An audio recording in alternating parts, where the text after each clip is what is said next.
Hello everyone. जैसे कि last class में हमने एक्सरसाइज 3A के क्वेश्चन नंबर 10 तक कंप्लीट कर लिए थे। आज हम क्वेश्चन नंबर 11 से आगे करेंगे।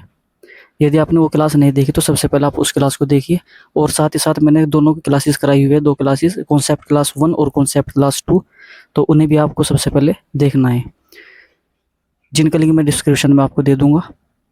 तो आज हम क्वेश्चन नंबर 11 से आगे करते हैं। क्वेश्चन नंबर 11 में कहता है, क्वेश्चन नंबर 11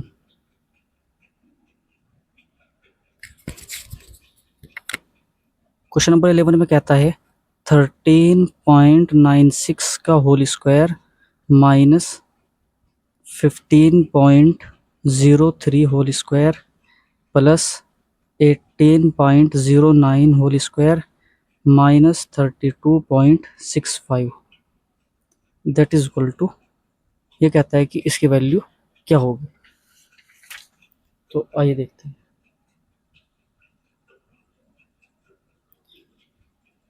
अब यहाँ पर देखिए, आप सबसे पहले जो आप आंसर देख रहे हैं, जो ऑप्शन देख रहे हैं, ऑप्शन में जो है और क्वेश्चन के अंदर जो वैल्यूज़ है ये डेसिमल में है, देखिए पॉइंट में है, लेकिन आंसर जो है, आंसर एक एग्जैक्ट वैल्यू है। और यदि आप इसको पॉइंट के बाद की वैल्यूज़ को देखें, इनको जब आप सिंप्लीफाई करेंगे तो ये कभी भी ज़ीरो नहीं होगा। तो इसका मतलब हम कह सकते हैं कि जो ऑप्शन में वैल्यूज़ दी हुई है ये अप्रोक्सीमेट वैल्यूज़ है, ये एग्जैक्ट वैल्यू नहीं है। तो हम क्या करते हैं, इस क्वेश्चन को करने के लिए हम भी यहाँ पर क्या करेंगे, अप्रोक्सीमेट वैल्यूज़ लेके इसको सोल्व करने की कोशिश करेंगे, जो कि बहुत ही ईजिली हो जाएगा। कैसे? क्योंकि देखिए, अगर मैं यहाँ पर डिजिटल सम लगाता हूँ तो वहाँ क्या प्रॉब्लम रहेगी, देखिए। तो यहाँ दो मेथड अगर मैं लगाऊँ, एक तो अगर मैं इकाई के अंक को देखता हूँ, यूनिट डिजिट मेथड है, यदि मैं यहाँ पर अप्लाई करता हूँ तो यहाँ पर यूनिट डिजिट पर देखिए, यहाँ पर 4 है, यहाँ पे भी 4 है, यहाँ पे 4 है ना। यानी 3 ऑप्शन है जहाँ पर यूनिट डिजिट सेम है। तो इसका मतलब वो जो है हमारा जो मेथड है यूनिट डिजिट वाला, वो तो यहाँ फेल हो जाएगा। सेकंड मेथड यहाँ पर है डिजिटल सम। डिजिटल सम में देखिए, ये यहाँ पर यदि मैं डिजिटल सम अप्लाई करता हूँ, ये 9 कैंसिल हो जाएगा, 6 3 ये भी कैंसिल हो जाएगा, ये 1 बचेगा, माइनस 5 3 8 1 ये पूरा कैंसिल हो जाएगा, 0 हो जाएगा, ये भी पूरा 0 हो जाएगा। यहाँ पर क्या बचेगा, 6 3 9 5 2 7, यानी कि 1 माइनस 7 यानी -6 में जब प्लस 9 करेंगे तो ये आ जाएगा हमारे पास प्लस का 3।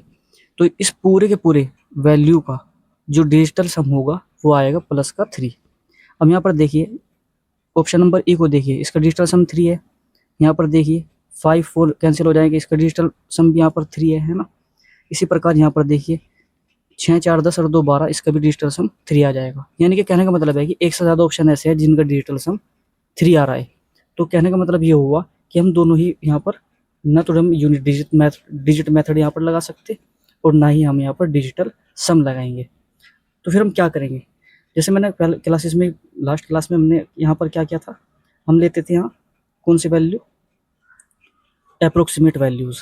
तो इसको देखिए, इस क्वेश्चन में यदि हम देखें 13.96, इसके अप्रोक्सीमेट वैल्यू क्या है, यानी कि ये किस संख्या के नज़दीक है। आप कहेंगे ये लगभग किसके बराबर हो जाएगा, 14 के बराबर हो जाएगा, यानी 14 का स्क्वायर माइनस इस वैल्यू को हम किसके बराबर ले लेंगे, ये किसके नज़दीक है, आप कहेंगे ये 15 के है ना, यानी 15 का स्क्वायर हो जाएगा, प्लस ये अप्रोक्सीमेट कितनी हो जाएगी, 18 हो जाएगी, 18 का स्क्वायर हो जाएगा, माइनस ये 32.65, ये किसके 32 के या 33, इनमें से क्या लिया जाएगा, आप कहेंगे 33 लेंगे, क्योंकि ये 33 के अप्रोक्सीमेट में है ना, लगभग 33 के बराबर है। अब इक्वल टू ये हो जाएगा, 14 का स्क्वायर कितना होता है, आप कहेंगे 196, माइनस 15 का स्क्वायर होता है 225, प्लस 18 का स्क्वायर हो जाएगा 324, माइनस 33 इक्वल टू, ये दोनों प्लस की वैल्यूज है, सबसे पहले इन दोनों को ऐड करेंगे। इन दोनों को ऐड करके क्या आ जाएगा, 6 4 10, 9 2 11 और 1 12, 3 और 4 और 1 5, 520 आ जाएगा, माइनस इन दोनों को ऐड करेंगे, 5 और 3 8, 3 2 5 और ये 2, यानी 258। इसमें से इसको माइनस करेंगे, ये आ जाएगा 262। कौन से ऑप्शन में, तो ये किस ऑप्शन के लगभग बराबर है ना। अब देखिए, केवल ऑप्शन नंबर बी ऐसा है जिसके क्या है, ये नज़दीक है, ये वैल्यू 264 के नज़दीक है, तो इसका मतलब ऑप्शन नंबर बी सही हो जाएगा। एक्जैक्ट 264 क्यों नहीं आया, मैंने आपको बताया कि हमने कौन से वैल्यूज़ लिए, लगभग में लिए है ना, अप्रोक्सीमेट वैल्यू हमने यहाँ पर ली है। तो इसका आंसर आ जाएगा ऑप्शन नंबर बी। बुक में ऑप्शन नंबर सी रखा है जो गलत है, तो ऑप्शन नंबर बी हो जाएगा। इस प्रकार हम इस क्वेश्चन को ईजिली कर सकते हैं। Question number 12। क्वेश्चन नंबर 12 में कहता है 20 मीटर लंबे तार को इस प्रकार दो भागों में विभक्त किया गया कि एक भाग की लंबाई दूसरे भाग की लंबाई का 2/3 गुनी है। लंबे टुकड़े की लंबाई कितनी है? यानी कि एक तार है जिसकी जो लंबाई है पूरी वो है 20 मीटर, उसे दो पार्ट में डिवाइड किया गया। कहता है कि एक पार्ट की जो लेंथ है वो दूसरे पार्ट की लेंथ का 2/3 है, यानी 2/3 टाइम्स है। तो कह रहा है कि जो लंबा टुकड़ा है उसकी लंबाई क्या होगी। आइए देखते हैं क्वेश्चन नंबर 12।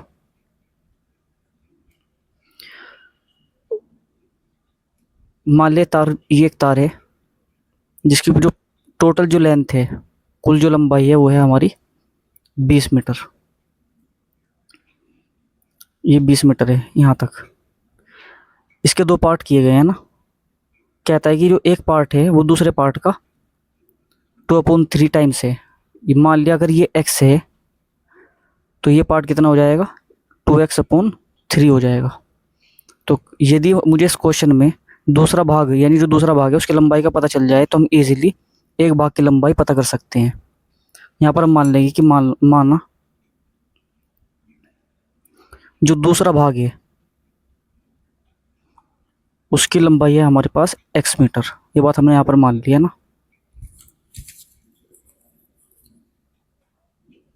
जब दूसरे भाग की लंबाई x मीटर है तो पहले भाग की कितनी हो जाएगी, एक भाग की लंबाई हो जाएगी आपकी, कहता है कि x का 2/3 मीटर इतनी हो जाएगी है ना। ये कितना आ जाएगा, x मल्टीप्लाई 2/3 यानी 2x/3 मीटर इतनी हो जाएगी। ये लंबाई हो जाएगी एक भाग की और दूसरे भाग की है x। यदि मैं इन दोनों को ऐड करता हूँ तब ये पूरी लेंथ कितनी आ जाएगी, पूरे तार की लंबाई के बराबर आ जाएगी है ना। इन दोनों को ऐड करने के बाद यदि मैं 2x/3 प्लस x कर देता हूँ तो किसके बराबर हो जाएगी, पूरे तार की लंबाई के बराबर हो जाएगी, यानी 20 मीटर की। यहाँ से कितना आ जाएगा, 5x/3 = 20।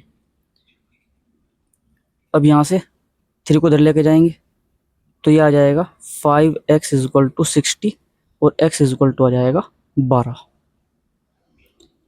यानी कि जो दूसरा भाग है वो 12 मीटर का है। तो एक भाग कितना हो जाएगा, टोटल 20 है, एक भाग 12 मीटर का है तो दूसरा 8 मीटर का हो जाएगा। इसने कहा था कि लंबे टुकड़े की लंबाई कितनी होगी, तो लंबे टुकड़ा कौन सा हो जाएगा, 12 मीटर वाला है ना। तो ये कितना आ जाएगा, 12 मीटर। ये हमारा आंसर हो जाएगा। Second method.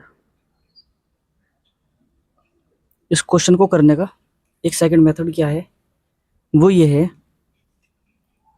कि तार की जो टोटल जो लंबाई थी वो 20 मीटर थी, उसमें से ये कहता है कि एक भाग जो है दूसरे भाग का 2/3 है। जब ये एक भाग दूसरे भाग का 2/3 है तो इससे पता चलता है कि डिनोमिनेटर में क्या है, 3 है। तो डिनोमिनेटर में क्या आ जाएगा, 3 आ जाएगा।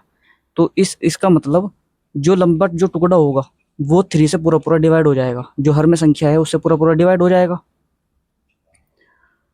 अब इन ऑप्शन में यदि हम देखते हैं तो ऑप्शन में केवल ऑप्शन नंबर सी ही ऐसा है जो 3 से पूरा पूरा डिवाइड हो रहा है। तो इसका मतलब option number C is the correct answer. By chance ऐसा हो जाए कि एक तो 12 मीटर दे दें और दूसरा इसी में एक ऑप्शन मान लिया 15 मीटर भी दे दें। यदि एक ऑप्शन में 12 मीटर दे दिया और एक दे दिया हमें 15 मीटर भी दिया, अब दोनों के दोनों क्या है, 3 से डिवाइड हो रहे हैं, तो अब आंसर कौन सा होगा, आइए देखते हैं। अब देखो इसको जब हम डिवाइड करेंगे इसका 2/3 फाइंड करेंगे तो कितना आ जाएगा, 3 चौक 12 यानी 4 दूनी 8 आ जाएगा। यदि जो लंबा टुकड़ा है उसकी लंबाई 12 मीटर हमने ली तो छोटे टुकड़े की लंबाई कितनी, 8 आई। दोनों को ऐड करेंगे तो किसके बराबर आ जाएगा, पूरे तार की लंबाई के बराबर आ जाएगा, यानी 20 मीटर आ जाएगा। तो इसका मतलब ये तो बात सही है। यदि ऑप्शन में 15 मीटर भी दे रखा है, अब 15 मीटर में यदि हम 15 का 2/3 फाइंड करते हैं तो कितना आ जाएगा, 3 × 15 5 दूनी 10 आ जाएगा। तो लंबा जो तार है, लंबे तार की लंबाई 15 मीटर है, छोटे तार की लंबाई 10 मीटर है, दोनों को ऐड करेंगे तो ये आ जाएगा 25। लेकिन टोटल तार की जो लंबाई है वो कितनी थी, 20 मीटर थी। तो इसका मतलब ये ऑप्शन तो नहीं हो सकता, तो केवल ऑप्शन नंबर यही सही रहेगा, 12 मीटर। तो एक हम इस तरीके से भी कर सकते हैं इजीली। और ये देखिए एसएससी परीक्षा 2010 में पूछा गया है, देखो कितना इजी क्वेश्चन था, और इसी तरीके से इजी क्वेश्चन एग्जाम में पूछे भी जाते हैं। क्वेश्चन नंबर 13 ये कहता है टेरी रोज 1600 मिलीलीटर दूध पीती है, 4 सप्ताह में वह कितना दूध पिएगी। टेरी जो है रोजाना पी लेती है 1600 मिलीलीटर, रोजाना का मतलब एक दिन में, यानी कि वो क्वेश्चन नंबर है ये हमारा 13 है ना, यानी एक दिन में कितना पीती है वो, प्रतिदिन का मतलब एक दिन में, एक दिन में पीती है 1600 मिलीलीटर एक दिन में। अब ये कहता है बताइए 4 सप्ताह में, 4 सप्ताह का मतलब 4 सत्ते 28, यानी 28 दिनों में पूछ रहा है कि 28 दिनों में कितना दूध पी लेगी। लेकिन यहाँ ऑप्शन को देखिए, ऑप्शन दे रखा है लीटर में, तो उसका मतलब मिलीलीटर को हमें सबसे पहले हमें बदलना पड़ेगा लीटर में। लीटर में बदलने के लिए हम किससे डिवाइड कर देंगे, 1000 से। यह आ जाएगा हमारा 1.6 लीटर, 1.6 लीटर आ जाएगा। तो 28 दिन में कितना हो जाएगा, 28 के मल्टीप्लाई कर देंगे 1.6 में, ये कितना आ जाएगा 16 128, 128 का 8 आ जाएगा, कैरी 12 बचेगा, 16 दूनी 32 और 12 ये आ जाएगा 44, पॉइंट का स्थान के बाद आएगा, यानी 44.8 इतने लीटर पी लेगी वो 4 सप्ताह में। तो ऑप्शन नंबर सी सही हो जाएगा यहाँ पर। एक तो ये है ना। दूसरा, यदि आपको वैसे ही बगैर सोल्व कर ही अगर आपको पता लगाना है कि आंसर क्या होगा, आप देखिए कितना इजी हम इसको, कितना इजीली हम इस क्वेश्चन को कर सकते हैं। इसने कहा था कि एक दिन में 1600 मिलीलीटर दूध पीती है, कहने का मतलब है 1.6 लीटर पीती है एक दिन में, तो 4 सप्ताह में कितना पिएगी। तो इसका मतलब जो आंसर होगा 1.6 से पूरा पूरा डिवाइड हो जाएगा। अब ऑप्शन नंबर इसमें देखिए, पहले ऑप्शन को देखिए क्या 1.6 में क्यों कह रहा हूँ, क्योंकि आंसर लीटर में दे रखे हैं, मैंने इसको इसलिए लीटर में कन्वर्ट कर लिया। तो 1.6 को देखते हैं कि किस ऑप्शन को डिवाइड कर रहा है, केवल ऑप्शन नंबर सी ही ऐसा है जिसे 1.6 डिवाइड कर देगा, तो यानी कि 44.8। तो इस क्वेश्चन का आंसर आ जाएगा 44.8, क्योंकि 1.6 इसको डिवाइड भी नहीं कर सकता, इसको भी नहीं करेगा, इसको भी नहीं करेगा, केवल ऑप्शन नंबर सी को ही 1.6 डिवाइड करेगा। क्वेश्चन नंबर 14 ये कह रहा है दो संख्याओं का गुणनफल 0.008 है, इनमें से एक संख्या दूसरी संख्या के 1/5 के बराबर है, इनमें से छोटी संख्या क्या होगी। सिंपल है, इसने क्या कहा कि गुणनफल दिया इस बार है ना, जो गुणनफल है क्वेश्चन नंबर 14, गुणनफल दे रखा है कितना है, दैट इज 0.008। इनमें से जो एक संख्या है दूसरी संख्या के 1/5 के बराबर है। यदि मैं मान लेता हूं, यदि मुझे यहां पर पता चल जाए कि दूसरी संख्या, यदि मुझे यहाँ पर दूसरी संख्या पता चल जाए, तब मैं इजीली कह सकता हूँ कि पहली संख्या क्या होगी। मैं मान लेता हूँ कि दूसरी संख्या x है, जब दूसरी संख्या x है तो एक संख्या क्या हो जाएगी, एक संख्या हमारे पास आ जाएगी, ये कहता है कि x का 1/5, यानी कि x/5।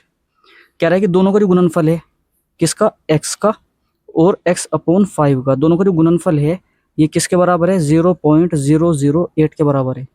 यहाँ से आ जाएगा x² is equal to 0.008 multiply by 4, that is equal to x² is equal to 5×8 = 40, यानी 0.040 ये आ जाएगा मल्टीप्लाई करके। 4 के बाद किस जीरो को लिखो या ना लिखो, है ना, आप चाहो तो सिंपल ये भी लिख सकते हो, है ना, बात एक ही है। अब मुझे वैल्यू किसके चाहिए, x की, दोनों साइड का स्क्वायर रूट करेंगे, तो स्क्वायर रूट क्या आ जाएगा, क्योंकि ये किसके बराबर है, 0.2 का होल स्क्वायर है ये, तो यहाँ से x इक्वल टू क्या आ जाएगा, कंपेयर करेंगे तो 0.2 आ जाएगा, यानी कि दूसरी संख्या क्या आ जाएगी, x 0.2 आ जाएगी, और एक संख्या क्या हो जाएगी, इसका 5वां हिस्सा आ जाएगी, 5वां पार्ट हो जाएगी, है ना। अब इसने क्या पूछा है, छोटी संख्या क्या होगी,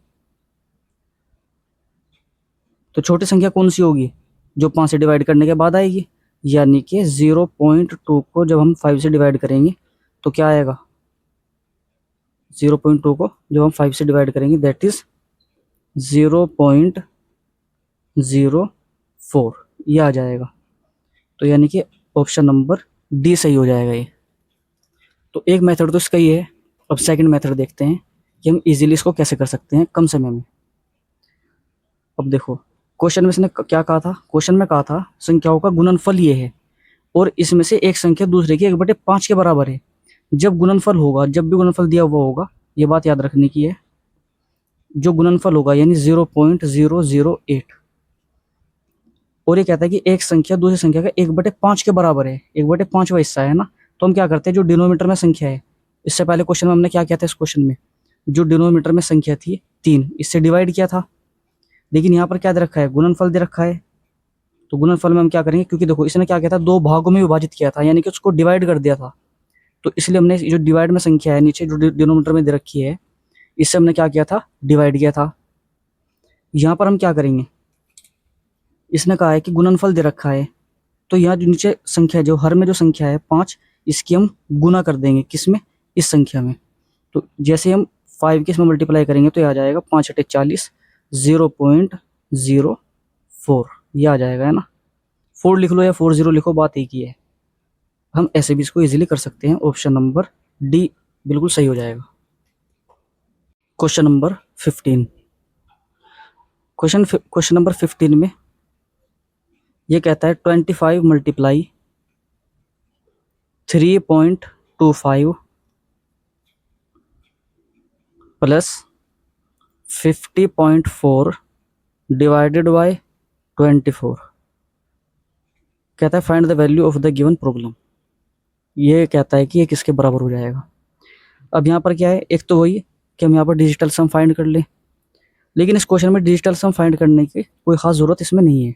क्यों नहीं है, देखिए फिलहाल हम क्या करते हैं, सबसे पहले एक काम कर लेते हैं, इज इक्वल टू, इसको हम एज इट इज़ ऐसे लिख देते हैं, 25 × 3.25 प्लस इसे हम लिख लेते हैं 50.4 डिवाइडेड बाय 24। जब हम 24 से इसको डिवाइड करेंगे, ये बहुत इजीली डिवाइड हो जाएगा, 24 दूनी 48 और 24 एकम 24, 2.1 टाइम्स हो जाएगा, यानी आ जाएगा 25 × 3.25 प्लस 2.1।